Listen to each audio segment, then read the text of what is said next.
The winds of Cathara Prime howled through the crystal canyons, carrying with them the scent of sulfur and despair. Sergeant Marcus Chen pressed himself against the jagged rock face, his combat suit's sensors picking up movement in the valley below. What he saw made his blood run cold. A massive creature lay sprawled across the purple sand, its scales shimmering between deep emerald and obsidian black. Even from this distance, Marcus could see the rise and fall of its massive chest, labored and weak. The thing was easily 30 meters long, with wings that could span twice that when unfurled. But what caught his attention wasn't its size, it was the chains. Heavy metal restraints bound the creature's limbs, each link as thick as Marcus's torso.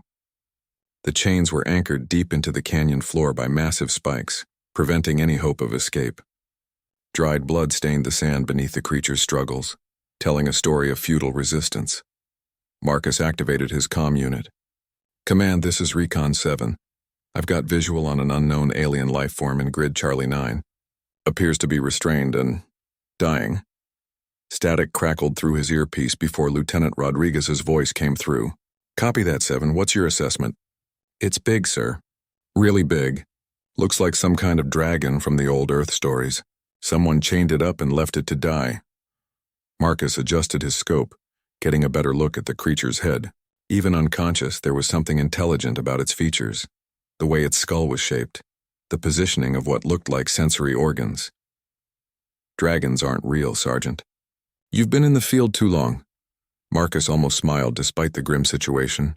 "Tell that to the thing down there, sir." "Permission to investigate?" A long pause. "Negative.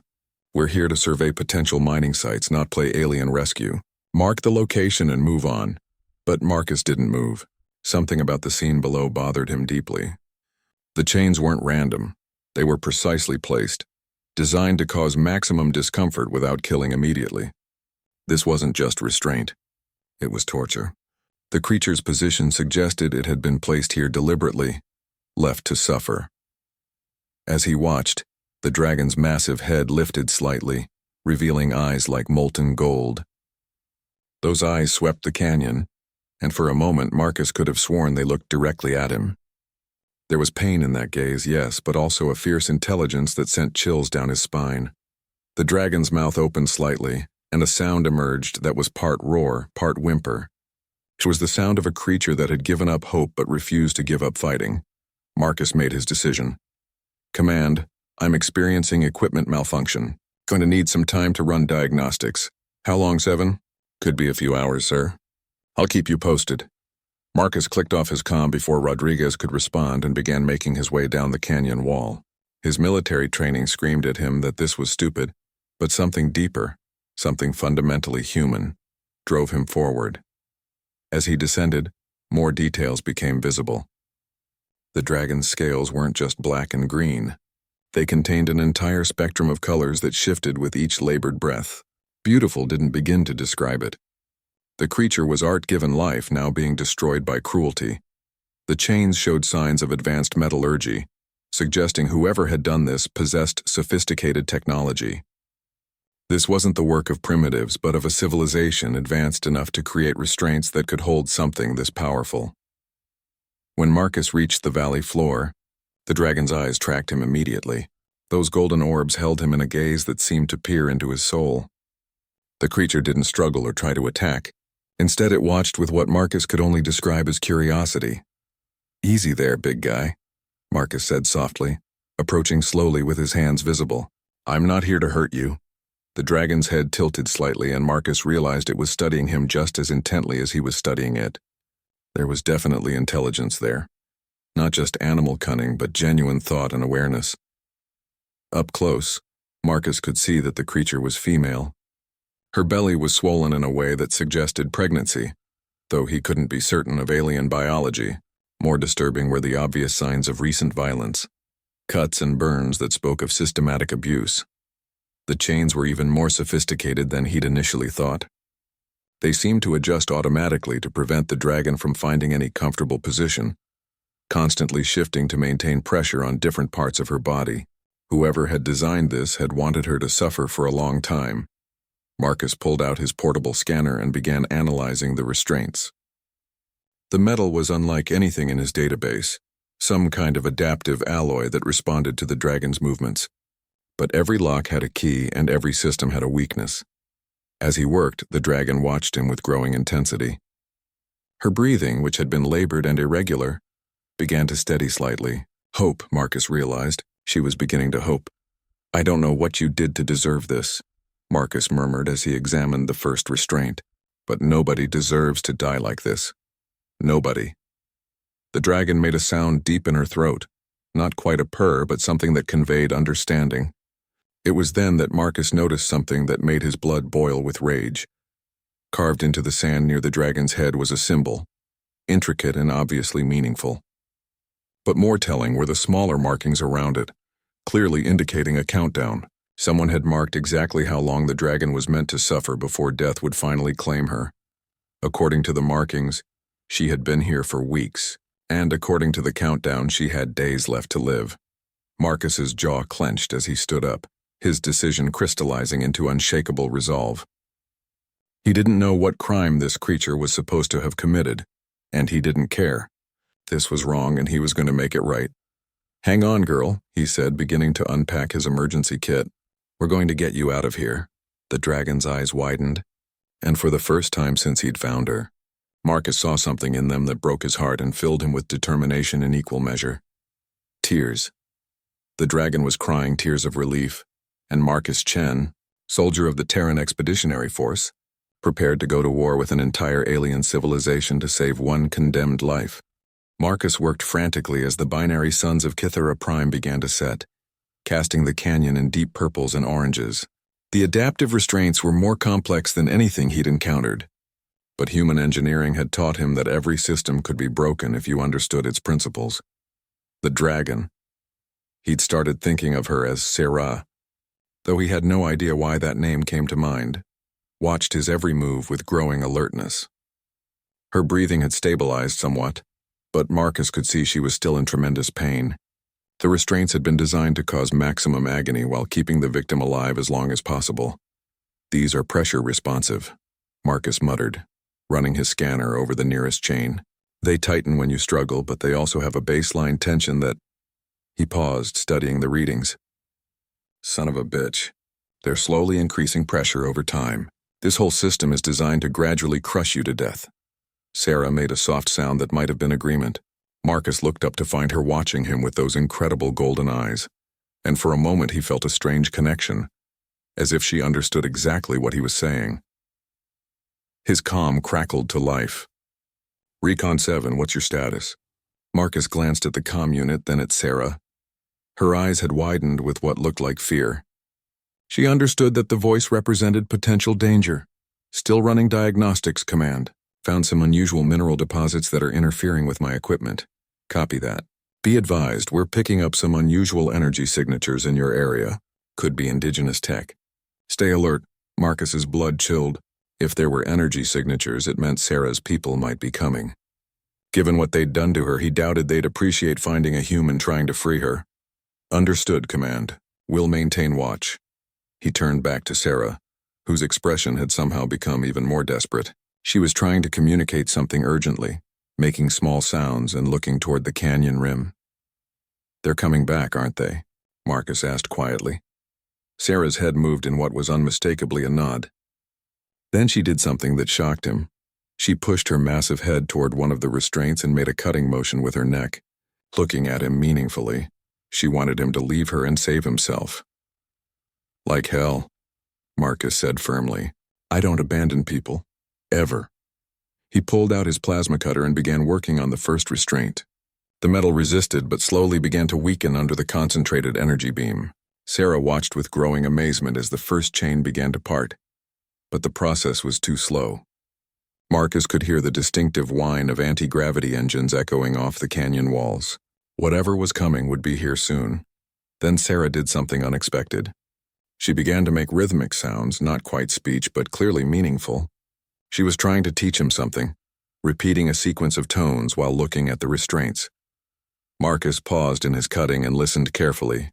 The sequence was complex but had a definite pattern. When he tried to repeat it back, Sarah's eyes lit up with approval. She repeated it again, more slowly this time. "It's a code," Marcus breathed. You're giving me the release code. The sounds were designed for an alien throat, but Marcus did his best to reproduce them. On his third attempt, something clicked audibly in the restraint mechanism. The chain loosened slightly. Holy shit, it worked. But their celebration was cut short by the appearance of 3 sleek craft cresting the canyon rim. They were beautiful in a way that spoke of advanced aesthetics. Organic curves mixed with crystalline structures that caught and reflected light in mesmerizing patterns. But their beauty couldn't hide their obvious military nature. The craft settled into the canyon with barely a sound, and figures began disembarking. Marcus got his first look at Sarah's people, and understood immediately why humans had nicknamed them dragons. They stood roughly 7 feet tall on 2 legs, but their forms were decidedly reptilian. Scales covered their bodies in patterns that seemed to shift and flow like liquid metal. Their faces were elongated, with crests that flared from their heads in crown-like arrangements. Most striking were their eyes, all shades of gold and amber but colder than Sarah's had ever been. They wore what looked like ceremonial armor, ornate and obviously expensive. These weren't soldiers, they were officials of some kind. Marcus counted 6 of them as they approached Sarah's position. The lead figure spoke in the same tonal language Sarah had used, but the sounds were harsh and angry. Sarah responded with what sounded like pleading, her voice weak but desperate. Marcus didn't need to understand the words to follow the conversation. They were telling her something she didn't want to hear, and she was begging for something they weren't going to give. The leader noticed Marcus then, and golden eyes fixed on him with obvious surprise. The alien said something sharp and questioning.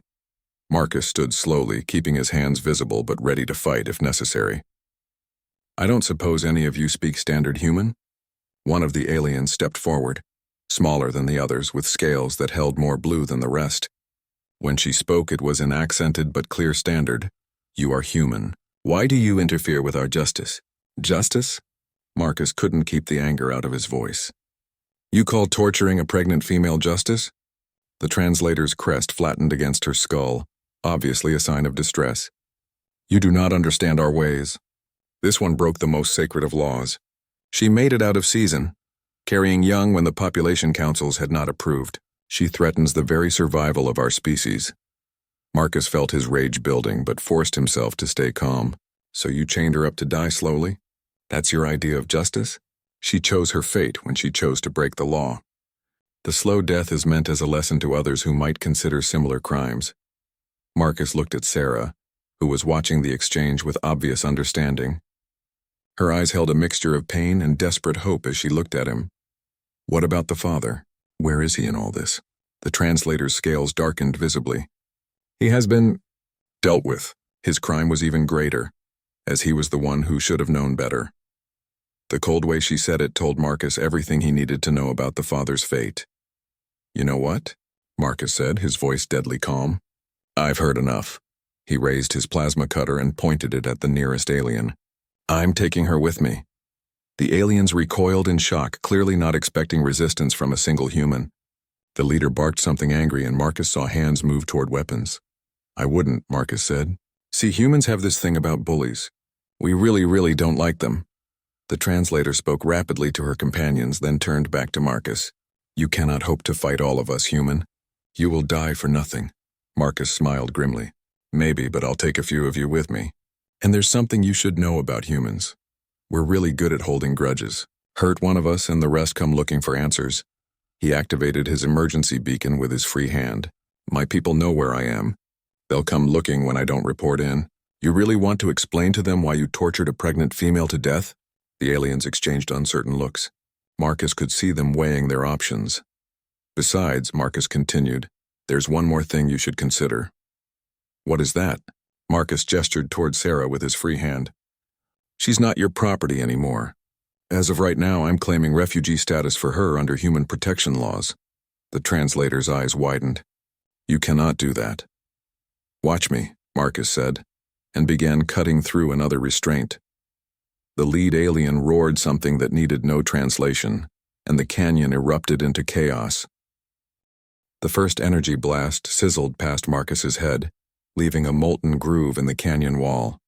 He dove behind Sarah's massive form, using her body as cover while he continued working on the restraints with desperate efficiency. "Easy, girl," he murmured as he cut through another chain. "We're getting out of here." Sarah's golden eyes tracked the aliens as they spread out, trying to get a clear shot at Marcus without hitting her.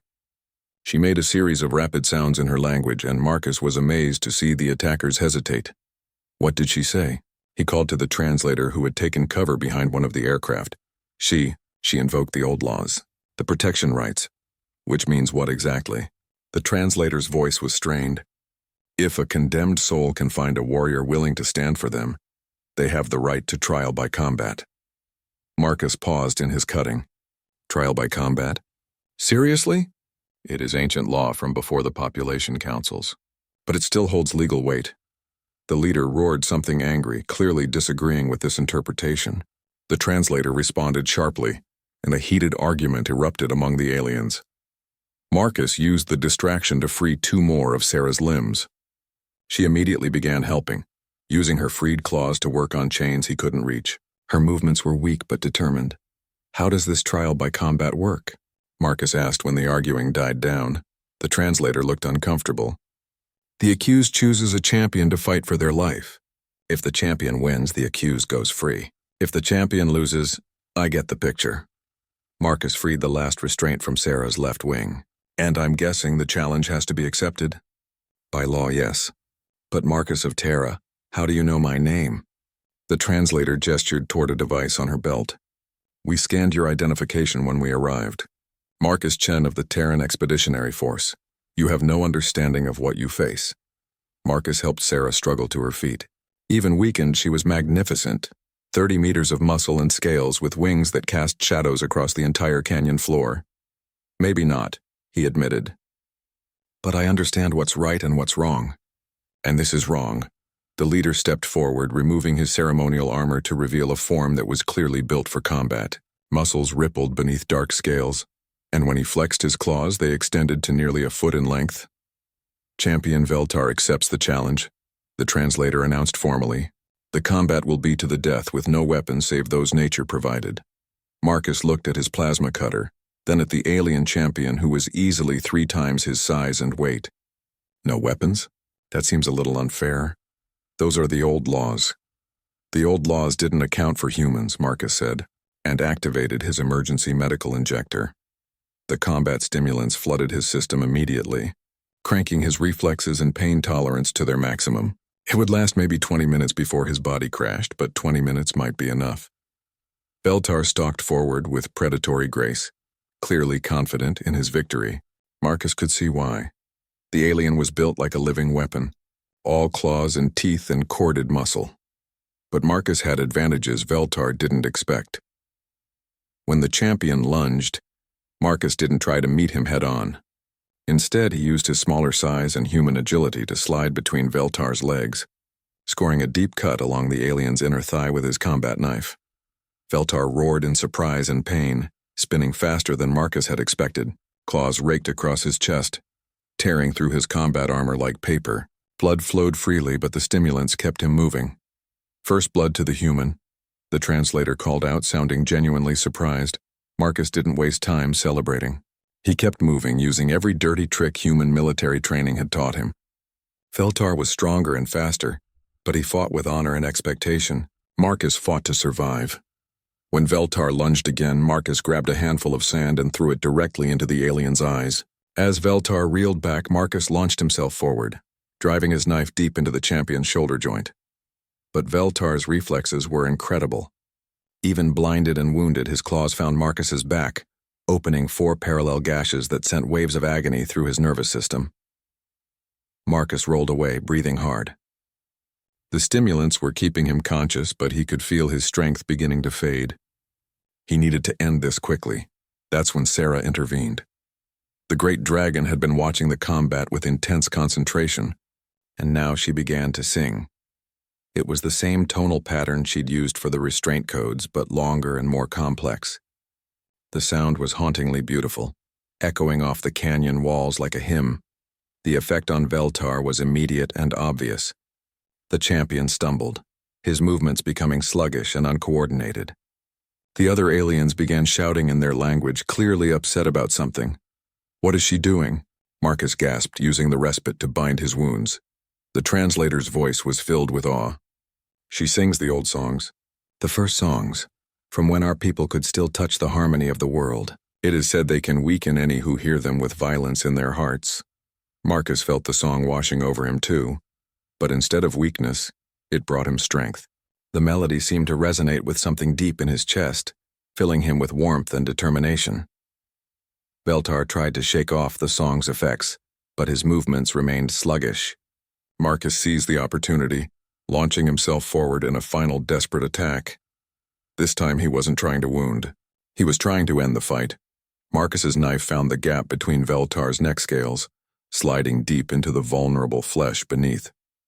The champion's eyes widened in shock, then slowly dimmed as his life flowed away. The canyon fell silent except for the echo of Sarah's song. Marcus staggered back, his own strength finally giving out.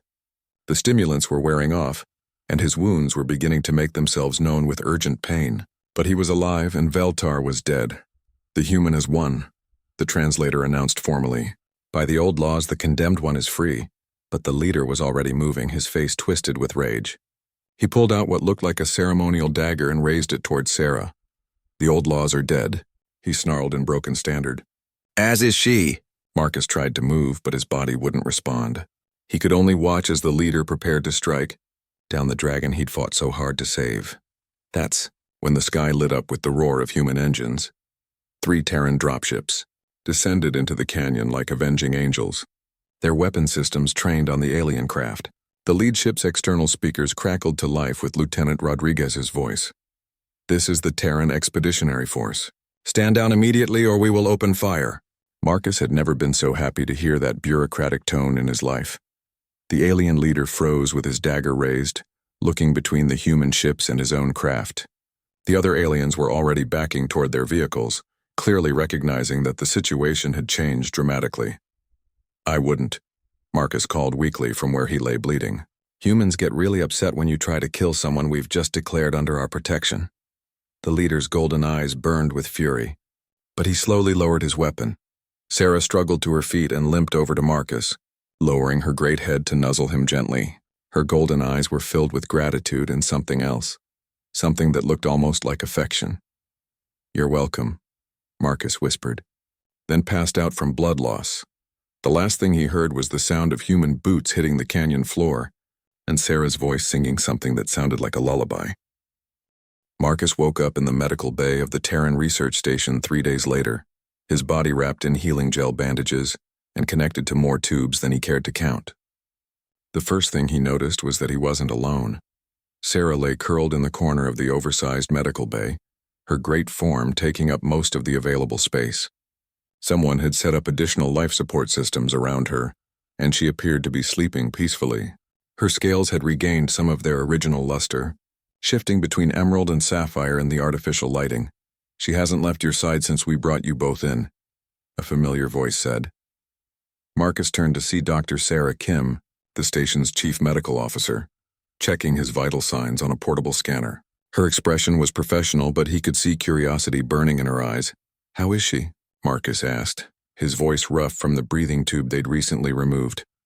"Physically, she's recovering well. The malnutrition and dehydration were severe, but nothing irreversible. The pregnancy..." Dr. Kim paused, consulting her notes. "That's more complicated. We've never dealt with her species before, but the scans suggest the young are healthy despite everything she's been through." "Young, as in plural?" "Twins, from what we can tell." "Too soon, though alien gestation cycles aren't exactly in our medical textbooks." Marcus tried to sit up and immediately regretted it as his bandaged back reminded him of Veltar's claws. "Has she said anything? Tried to communicate?" "That's the interesting part," Dr. Kim said, helping him adjust his position. "She seems to understand standard perfectly, but she won't speak to anyone except you. She keeps making these sounds whenever you're mentioned. And yesterday she actually tried to get up when Lieutenant Rodriguez raised his voice during debriefing." As if summoned by their conversation, Sarah's golden eyes opened and fixed on Marcus. She made a soft sound deep in her throat, something between a purr and a hum, and carefully raised her great head. "Hey there, beautiful," Marcus said softly. How are you feeling? Sarah's response surprised everyone in the room. In careful accented standard, she said, "Better thanks to you, Marcus Chen." Dr. Kim nearly dropped her scanner. "She can speak." "I have always been able to speak your language," Sarah said, her voice rich and melodious despite its alien timbre. "I learned it from your broadcasts, which reach even to our homeworld. But I chose not to speak to those who might harm you." Marcus felt a warmth spread through his chest. "You were protecting me? As you protected me." Sarah's head moved closer, and Marcus could feel the warmth radiating from her scales. "In my language, there is a word, shane. It means one who stands against injustice at cost to themselves. There is no equivalent in your tongue." "Sounds like hero to me," Dr. Kim muttered, then louder. "I should inform the command staff that you're awake. There are some people who want to talk to both of you." After Dr. Kim left, Marcus and Sarah sat in comfortable silence for a few minutes. Finally, Marcus asked the question that had been bothering him since the canyon. "What law did you really break? The truth this time?" Sarah's scales darkened slightly. What Marcus was learning was a sign of emotional distress in her species. "I mated with one who was deemed genetically unsuitable. Our population councils decide who may breed and when, to maintain what they call species purity. And the father? Executed the day after my sentencing." Her voice remained steady, but Marcus could hear the pain underneath. "They made me watch." Marcus felt his anger flare again. "What made him unsuitable?" "He carried genetic markers that our scientists claimed would weaken future generations."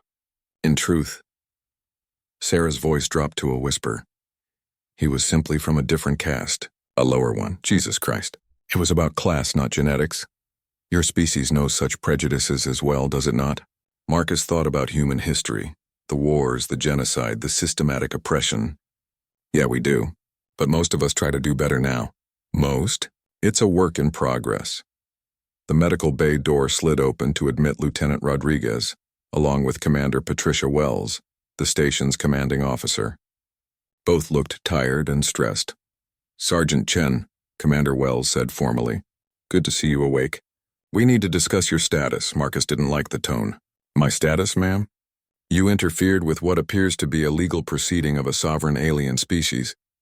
You've potentially created a diplomatic incident that could affect human-alien relations throughout this sector. I saved a pregnant woman from torture and death." "Ma'am, a pregnant alien," Rodriguez corrected, "not human." "Not our responsibility." Marcus felt Sarah tense beside him, and he reached out to touch her nearest scale. "Since when do humans only help humans?" Commander Wells sighed. "Since we started trying to establish peaceful relations with the dozens of alien species in this region. The Catherian Collective is a major power, Sergeant. They control mining rights to some of the richest resource deposits we've found. So we're willing to overlook genocide for minerals? It's not genocide if it's their own legal system." "Bullshit!" Marcus's shout echoed off the medical bay walls. "You know what this is, Commander?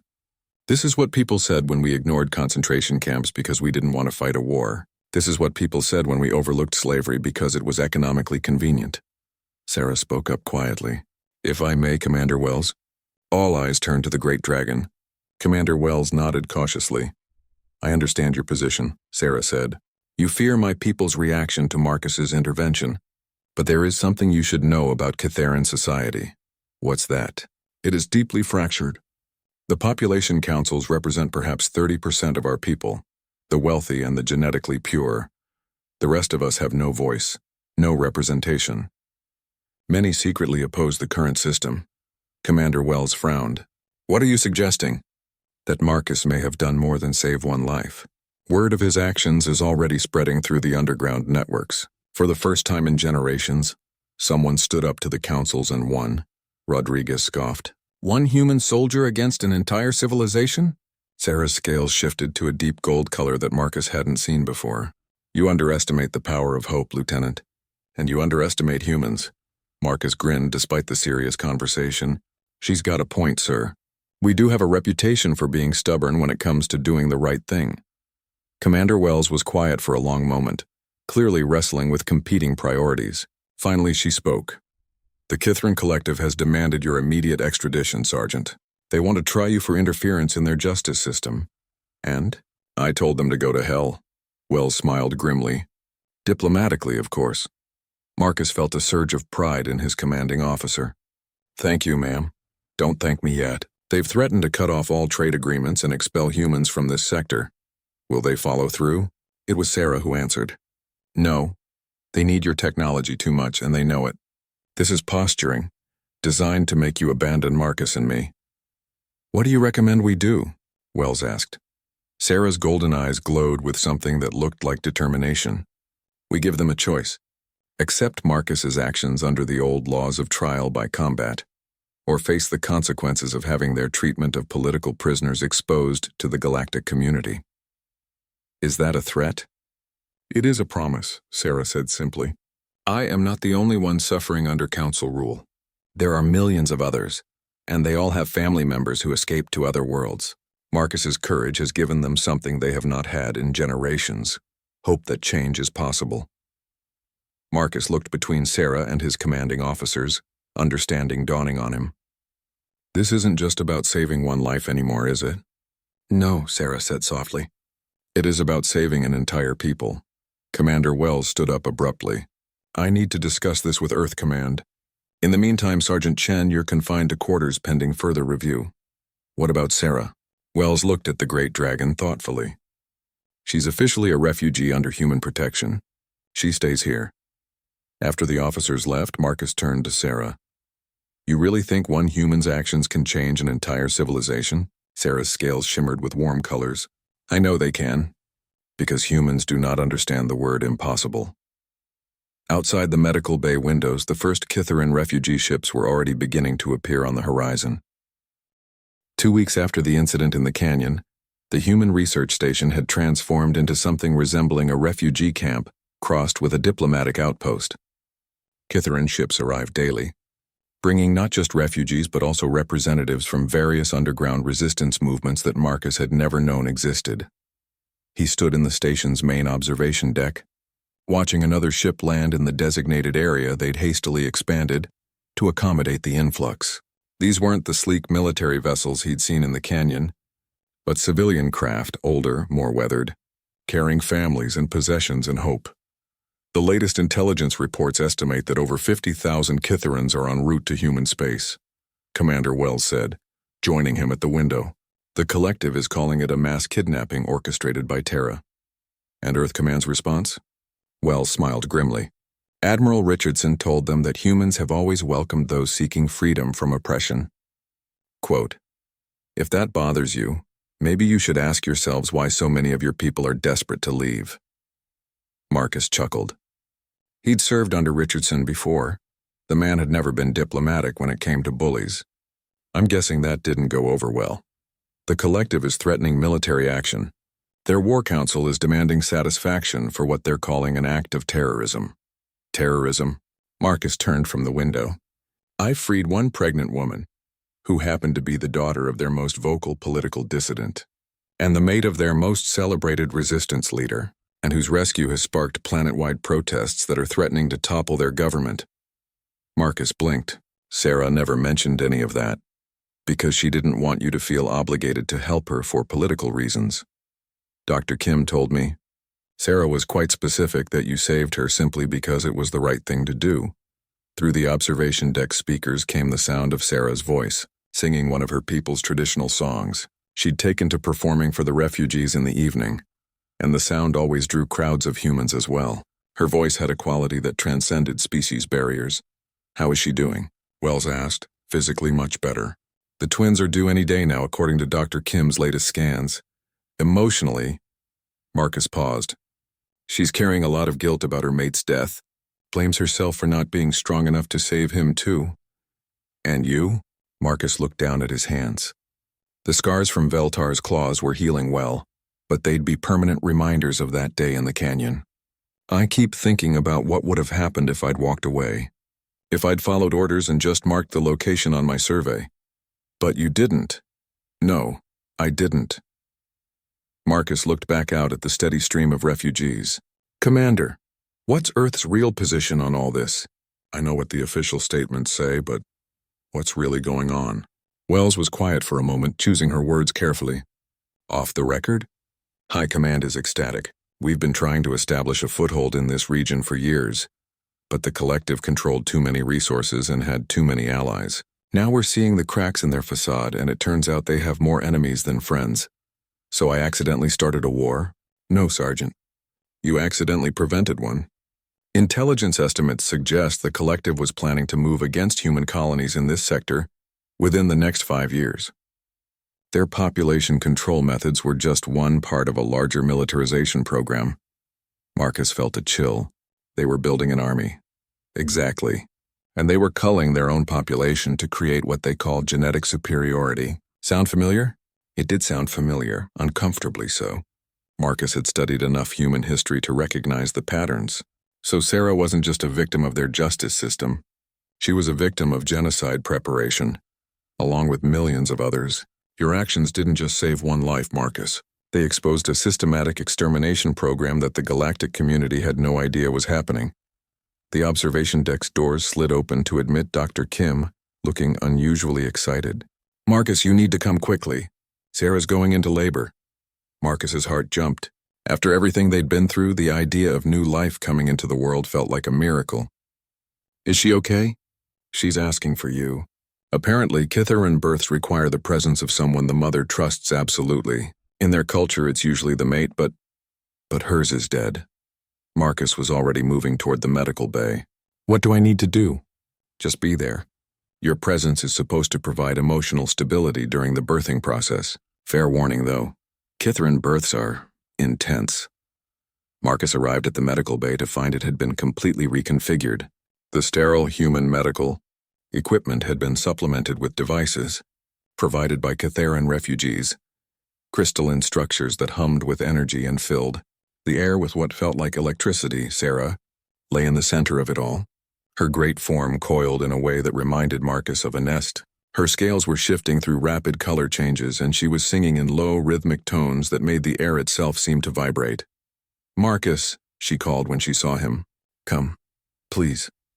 He approached carefully, not wanting to disturb whatever process was taking place. Up close, he could see that Sarah's scales were actually glowing faintly, pulsing in time with her song. What can I do? He asked. Sing with me, Sarah said simply. Your species may not have the same birthing songs, but the intent is what matters. Sing something that speaks of hope, of new beginnings. Marcus felt awkward. He'd never been much of a singer. But as he looked at Sarah, seeing the pain and determination in her golden eyes, he found himself humming an old song his grandmother used to sing. Something about morning light and new days dawning. The effect was immediate. Sarah's scales brightened and her song took on harmonics that hadn't been there before. Around the room, the Kitharan devices began to pulse in rhythm with their combined voices. It's working, Dr. Kim whispered from her monitoring station. Her vital signs are stabilizing. The birth took 6 hours. Marcus sang until his throat was raw, then switched to humming, then just sat close to Sarah and provided what comfort he could. The Kitharan refugees who had gathered outside the medical bay added their voices to the song, creating a chorus that could be heard throughout the station. When it was over, 2 small forms lay beside Sarah, each about the size of a human child but unmistakably draconic. Their scales were pale silver, almost opalescent, and their eyes when they opened were the same golden color as their mother's. They're beautiful, Marcus breathed. Sarah nuzzled each of her children gently, then looked up at Marcus with exhausted but joyful eyes. They are free, she said simply. That is the most beautiful thing of all. One of the hatchlings, Marcus could already see they were going to need bigger names than baby dragons, made a small sound and turned toward him. Golden eyes fixed on his face with obvious curiosity. She recognizes your voice, Sarah said softly. They both do. You sang them into the world, Marcus Chen. In my culture, that makes you their song father. Their what? Dr. Kim looked up from her scanners, grinning. Congratulations, Marcus. You're apparently a dad. Before Marcus could fully process this information, Commander Wells's voice came over the intercom. All personnel, we have incoming ships. Multiple signatures, both human and Kitharan. This is not a drill. Through the medical bay windows, Marcus could see the sky filling with ships, but these weren't refugee vessels. These were warships from both species converging on the station. It looks like our grace period just ended, Wells continued. The collective war fleet has arrived, and so has the Terran Expeditionary Fleet. All non-essential personnel to emergency stations. Sarah struggled to rise, her protective instincts overwhelming her exhaustion. "My children will be safe," Marcus said firmly. "I promise." As alarms began to sound throughout the station, Marcus looked down at the two small lives he'd apparently helped bring into the world. They were so tiny, so vulnerable, but in their golden eyes, he could see something that reminded him of their mother, an unshakable determination to survive. Outside, the largest space battle this region had ever seen was about to begin. But inside the medical bay, hope had just taken its first breath, and Marcus Chen, accidental father and unlikely hero, prepared to defend both. The Terran Expeditionary Fleet hung in space like a constellation of metal stars, 68 ships strong and bristling with enough firepower to crack a planet. Facing them across the void was the Kytheran Collective War Fleet, 47 vessels of organic curves and crystalline weaponry that made space itself seem to shimmer with contained energy. Marcus watched the standoff from the station's command center, holding one of Sarah's newborns while she recovered in the medical bay. The little one, Sarah had named her Nova for the way her scales sparkled, seemed fascinated by the lights on the monitoring screens. "Both fleets are maintaining safe distance," Lieutenant Rodriguez reported. "No weapons charging detected, but they're not exactly sending friendly messages either." Commander Wells studied the tactical display with grim concentration. "What's the composition of their fleet?" 27 heavy cruisers, 15 destroyers, and 5 of what our databases classify as dreadnoughts. "But Marcus," Wells turned to him, "these aren't the same ships we've encountered before. The energy signatures are different, stronger." Marcus shifted Nova to his other arm, noting how she seemed to respond to his voice when he spoke. "Different how?" "Intelligence suggests they've been developing new weapons specifically designed to counter human shield technology. This fleet represents the Collective's best military assets, and our fleet. Admiral Richardson brought everything he could spare without leaving Earth defenseless. The battleship Indomitable, 4 heavy cruisers, and enough destroyers and frigates to make this a very expensive fight for whoever starts it." Marcus looked down at Nova, whose golden eyes were tracking the conversation with obvious intelligence. Even at hours old, Kither and Young were remarkably aware. "Any word from either admiral?" Both sides are demanding the other stand down. Richardson wants the Collective to acknowledge human protection of Kytheran refugees. The Collective wants us to hand over all refugees and you specifically for trial. And if neither side backs down, Wells didn't answer immediately. She didn't need to. They all knew what happened when 2 heavily armed fleets faced off with irreconcilable demands. The command center's main screen flickered to life, showing Admiral Richardson's weathered face. Behind him, Marcus could see the bridge of the Indomitable, efficient and businesslike in typical Terran fashion. "Commander Wells, what's the status of your refugees?" "All accounted for and safe, sir, including Sarah and her newborns." Richardson's eyebrows rose. "Newborns, plural?" "Twins, sir. Born 6 hours ago." Sergeant Chen assisted with the birth. The Admiral's expression softened slightly. "Any mother who gives birth in the middle of a potential war zone deserves our protection." "What's the Collective's latest demand?" "Unchanged, sir. Complete return of all refugees and extradition of Sergeant Chen." "Not happening." Richardson's voice was flat and final. "Any other options?" It was Marcus who spoke up. "Sir, request permission to propose an alternative." Richardson looked surprised. "You're the sergeant who started this whole mess, aren't you?" "Yes, sir. And I think I might know how to end it." Before Richardson could respond, the screen split to show a second feed, this one from the Kytheran flagship. Marcus found himself looking at an alien he recognized. The leader from the canyon, his scales darker than before but his golden eyes still burning with fury. "Admiral Richardson," the Kytheran leader spoke in heavily accented standard. "I am War Commander Zethkar of the Collective Fleet. You will surrender the criminals and stolen property immediately, or face the consequences." "War Commander," Richardson replied with dangerous calm, "the people on that station are refugees, not property. And Sergeant Chen is under my protection. Your sergeant murdered Champion Veltar in illegal combat. Your champion accepted a legal challenge under your own laws. If you don't like the outcome, maybe you shouldn't have agreed to trial by combat in the first place." Marcus stepped forward. "War Commander Zethkar," the alien's eyes fixed on him with obvious hatred. "The human criminal speaks. You will suffer for your crimes, Marcus Chen. Maybe, Marcus said calmly, shifting Nova so she was visible on screen. But first I want you to meet someone. Zethkar's expression changed when he saw the baby dragon. His scales lightened noticeably, and for a moment his voice lost its edge. A hatchling. 2 hatchlings, actually. Born free under human protection. They'll never know the fear their mother lived with. They'll never have to hide who they are or who they love. Marcus could see the war commander struggling with conflicting emotions. You understand nothing of our ways. I understand enough. I know your people are dying under your population controls. I know families are being torn apart for the crime of loving the wrong person. And I know you have children too. The command center fell silent except for Nova's soft sounds as she tried to grab at Marcus's uniform buttons. War commander, Marcus continued. I'm going to make you an offer. Single combat, ship to ship. Your best pilot against mine. Winner takes all. Both Richardson and Zethkar spoke at the same time. Absolutely not. What are the terms? Marcus looked between them. If the collective wins, I surrender myself for trial and the refugees return home. If humanity wins, the collective acknowledges the refugees' right to sanctuary and enters into honest negotiations about broader reforms. Richardson's face was red with anger.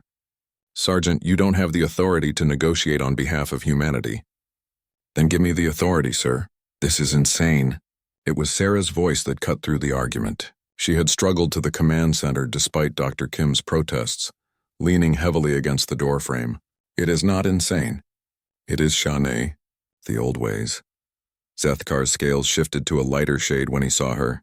Saratar, you live, I live, and I am free. As are my children.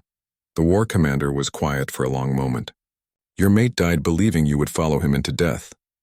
My mate died believing I would find a way to live for our children. Marcus Chen made that possible. By interfering with our justice, Sarah's golden eyes blazed. By showing the galaxy what your justice really looks like. How many died while you prepared your war fleet, Zethkar? How many more were condemned for breeding out of season while you armed your ships? The war commander's scales darkened again, but Marcus could see uncertainty in his posture. The single combat offer stands, Marcus said, but not ship to ship.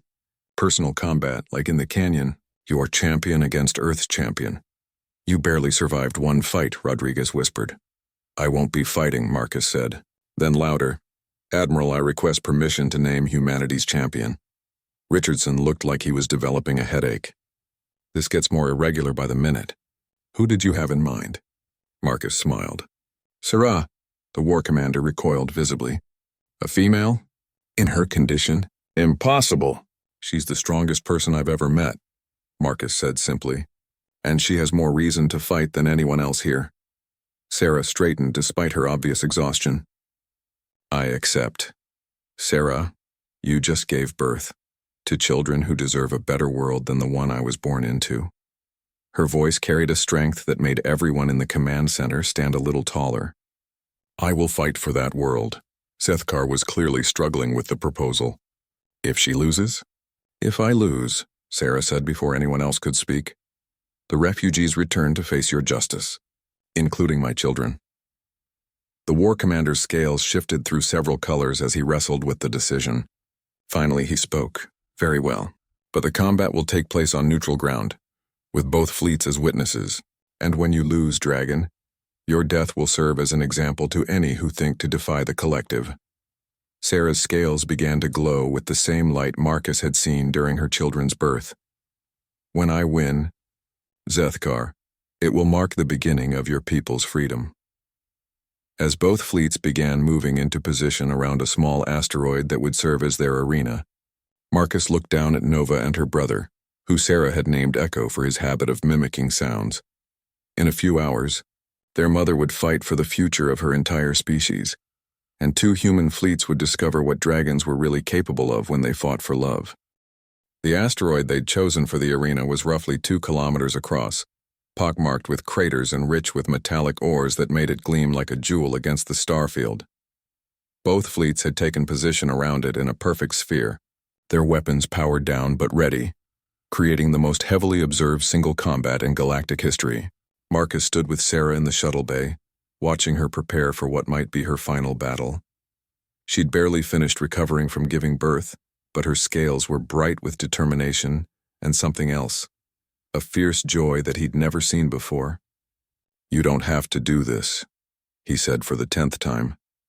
"We can find another way." "There is no other way," Sarah replied, flexing her wings experimentally. "This is what my mate died for. This is what you fought for. The chance to prove that we are more than what they tried to make us." Dr. Kim finished her final medical scan, shaking her head in amazement. "I don't understand how you're even standing, let alone planning to fight. You should be exhausted." Sarah's scales shimmered with golden light. "I am fighting for my children's future. Exhaustion is irrelevant." Through the shuttle's viewport, they could see the Kitharan transport approaching the asteroid. War Commander Zethkar had chosen his champion well, a massive male whose black scales seemed to absorb light, making him appear as a living shadow. Even at this distance, Marcus could see the champion was larger than Veltar had been. "His name is Vorgath," Sarah said, following his gaze. "The Collective's premier enforcer. He has killed 43 challengers in single combat. Any of them. As tough as you?" Sarah's head tilted in what Marcus had learned was her equivalent of a smile. "None of them were fighting for what I fight for." Admiral Richardson's voice came through the shuttle's comm system. "Final preparations complete. All witnesses are in position. Sarah of the Kitharan people, are you ready to proceed?" "I am ready," she replied, her voice carrying clearly across both fleets' communication networks. "Vorgath of the Collective, are you ready to proceed?" The response came in the deep, harsh tones of the enemy champion. "I am ready to end this farce and restore order." Marcus touched Sarah's nearest scale, feeling the warmth and strength beneath the beautiful surface. "Remember what I taught you about human fighting tactics? Fight dirty and win at any cost? Exactly." He paused, then added, "Come back to your children, Sarah. They need their mother. They need their freedom more." The shuttle touched down on the asteroid's largest flat surface, and Sarah emerged into the low gravity with fluid grace. Across the improvised arena, Vorgath landed with enough force to crack the stone beneath his feet. Both fleets trained their sensors on the asteroid as the two dragons faced each other under the light of distant stars. Vorgath spoke first, his voice carrying easily in the thin atmosphere. "You should have died in the canyon, Saratar. Now I will finish what should have been completed long ago." "You should have died with the regime you serve," Sarah replied calmly. "But I will be happy to correct that oversight."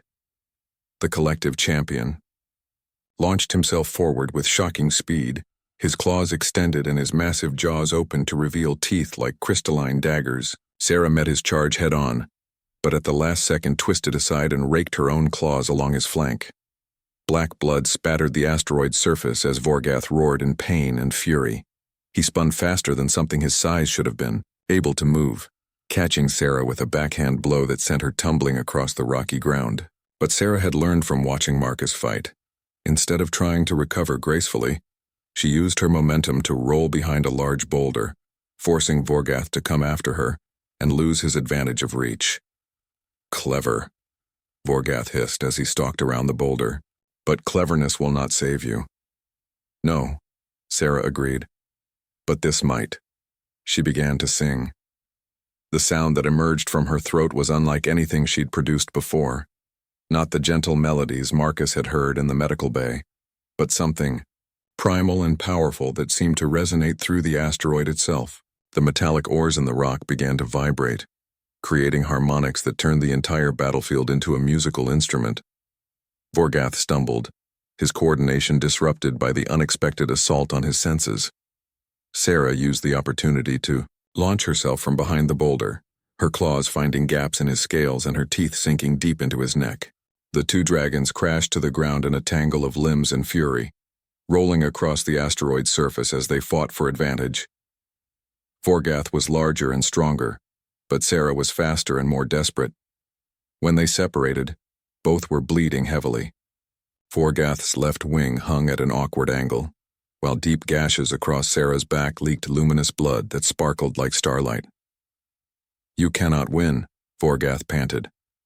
I am the collective's finest warrior. And I am a mother protecting her children, Sarah replied.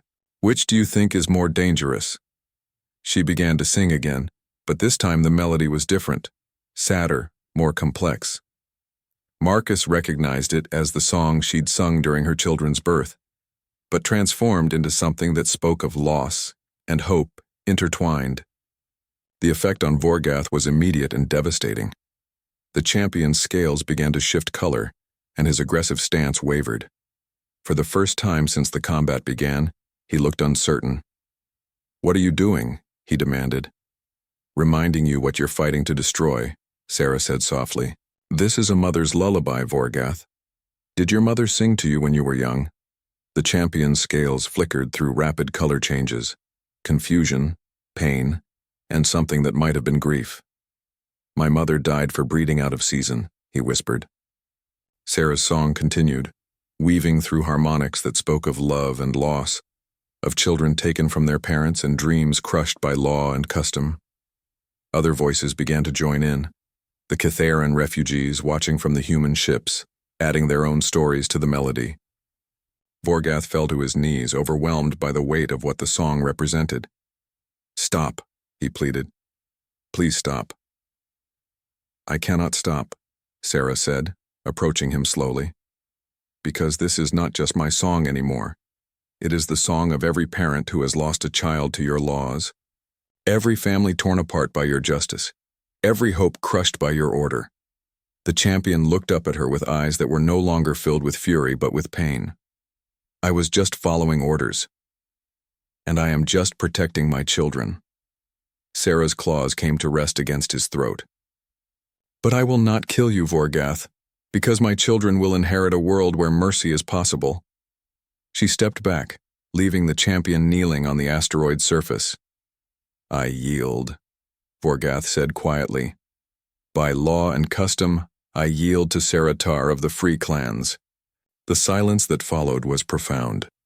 Then slowly sound began to return, cheers from the human ships, and something even more significant, voices from the Kithaeran fleet, raised in the same song Sarah had sung.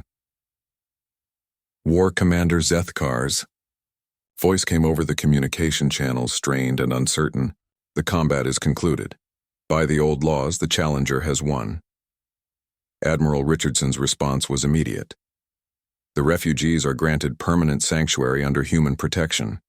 The Kithaeran Collective will enter into negotiations regarding internal reforms. And Marcus Chen? Zethkar asked. Marcus stepped forward in the shuttle, knowing the war commander could see him through the viewport. I hereby request asylum among the Kithaeran refugees, he said formally. I intend to help Sarah raise her children on a world where they can be free. Sarah looked back at him from the asteroid, her golden eyes bright with love and gratitude. Around them, the two fleets began to stand down, and history turned toward a new chapter. 6 months later, Marcus stood in the garden of the human Kithaeran settlement on New Harmony, watching Nova and Echo take their first flights under an alien sky. They were growing rapidly, their scales shifting to the deep blue-green that marked them as children of two worlds. Sarah settled beside him, her own scales now bearing new patterns that refugee Kithaeran said marked her as a clan mother, a leader of the free people. Any regrets? She asked as she did every day. Marcus watched the twins loop and dive through the warm air, their joyous calls echoing across the settlement where hundreds of refugee families had found new homes. Only one, he said. I regret it took so long for our species to meet. Sarah's scales shimmered with the warm colors of contentment. Time is not important. What matters is that when the moment came, you chose to stand against injustice.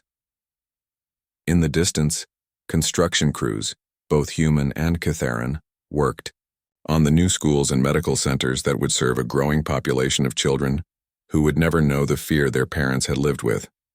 Nova executed a particularly impressive aerial maneuver and called out in perfect standard, "Look, Songfather, look what I can do." Marcus smiled and waved back, still amazed by his unlikely family. Sometimes, he reflected, the most important battles were fought not with weapons or fleets, but with simple human decency and the courage to do what was right. And sometimes saving one life could save an entire civilization. The twins' laughter filled the air as they played in the freedom their mother had won, and Marcus Chen, sergeant, hero, and father, knew he had found exactly where he belonged.